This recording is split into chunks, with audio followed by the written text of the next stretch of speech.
Sky Color by Peter H. Reynolds, retold by Charlotte. Marisol loved to paint things. She put them in her gallery. When Marisol painted her paintings, she shared them.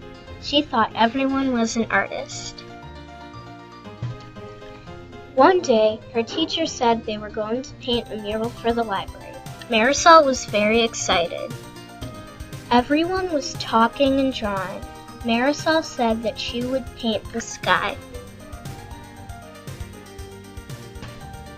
Marisol does not know what she will do without any blue paint. Will Marisol fail?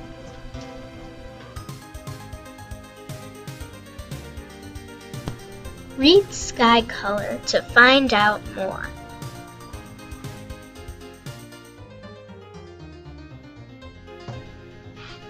Sky Color by Peter H. Reynolds.